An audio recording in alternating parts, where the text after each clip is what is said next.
తెలుగు ప్రజలు అత్యంత భక్తి శ్రద్ధలతో వ్రతాలు ఆచరించే మహాశివరాత్రి పర్వదినాన ఈ పవిత్ర మాసం సందర్భంగా ఓ అరుదైన పెళ్లి జరిగింది. ఇందులో విశేషం ఏముందిలే అనుకుంటున్నారా? అయితే ఇక్కడ వివాహం జరిగింది అమ్మాయి అబ్బాయికి కాదండోయ్, రావి చెట్టుకు వేప వృక్షానికి కళ్యాణం జరిగింది. అరుదైన ఈ వివాహాన్ని తిరిగించేందుకు చుట్టుపక్కల ప్రజలు తరలి వచ్చారు. ఇంతకీ ఈ పెళ్లి ఎక్కడ జరిగింది? ఇలా వేప చెట్టుకు రావి చెట్టుకు వివాహం చేసిన నిర్వాహకులు వివరాలకు వెళ్తే, నంద్యాల స్థానిక రోజకుంటలో వెలిసిన శ్రీ నాగలింగేశ్వర స్వామి దేవాలయంలో ఆలయ నిర్వాహకులు బాజ భజంత్రులతో రావి చెట్టు వేప చెట్టుకు పెళ్లి చేశారు. కళ్యాణ వేడుకల్లో నిర్వహించే తరహాలోనే అన్ని పూజ కార్యక్రమాలను వేద పండితులతో శాస్త్రోక్తంగా జరిపించారు. ఈ పెళ్లి వేడుకల్లో భక్తులు పెద్ద ఎత్తున పాల్గొన్నారు. ఈ కార్యక్రమంలో భక్తులు, కుటుంబ సభ్యులు, బంధుమిత్రులు పాల్గొన్నారు. పూజ కార్యక్రమాలు అనంతరం విందు భోజనాలను ఏర్పాటు చేశారు. ఇంతకీ ఈ విధంగా ఎందుకు చేస్తారంటే, రావి వేప వృక్షాలు లక్ష్మీనారాయణ స్వరూపం అనేది భక్తుల ప్రగాఢ నమ్మకం. ఈ దేవత వృక్షాలను పూజించడం వల్ల జీవితంలోని సకల దోషాలు తొలగిపోతాయని వారి విశ్వాసం.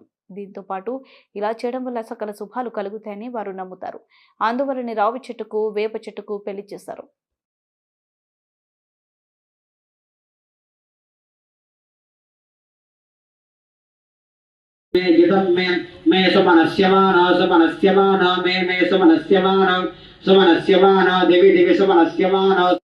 अपने संभारयानव्यो अस्मान स्वच्छप्रतिर्गान विश्वाः मोक्षभृद्वे बहुलान भृद्वे भवातो कायतनया बलादाकृष्य मोहाय महामाय प्रगच्छति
सर्वमंगलमांगल्ये शिवे सर्वार्थसाधके श्री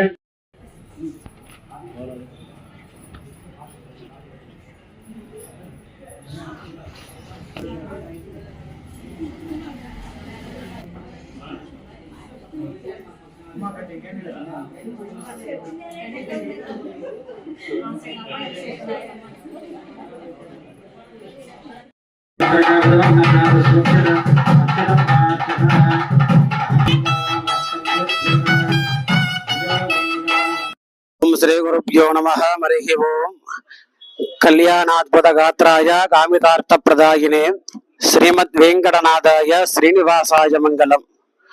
स्वस्ति श्री चांद्रमानेन क्रोधिनाम संवत्सर माघमास बहुल एकादशी అనగా ఆదివారం రోజున మనకు నంద్యాల పట్టణంలో వెలిసినటువంటి శ్రీ రోజాగుంట వెంకటేశ్వర స్వామి దేవస్థానమునందు ఈ రోజు ఉదయం నుంచి కూడా విశేషమైనటువంటి కార్యక్రమాలన్నీ కూడా చేయడం జరుగుతున్నది.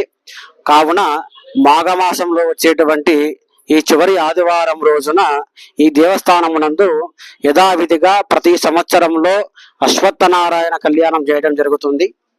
ఈ కళ్యాణము చూసినటువంటి వాళ్ళకి, ఈ కళ్యాణంలో ఎవరైతే పాల్గొంటారో వాళ్ళందరికీ కూడా ఆ యొక్క శ్రీనివాసుని యొక్క అనుగ్రహంతో పాటు ఏమైనా సరే దోషాలు అన్నీ ఉంటే తొలగిపోతాయి అని చెప్పి శాస్త్రవచనం. కాబట్టి భక్తులందరూ కూడా వచ్చినటువంటి అవకాశాన్ని ఇక మీదట ముందు కూడా అందరూ కూడా వినియోగించుకుంటారని చెప్పి తెలియజేస్తూ శుభం భూయాత్.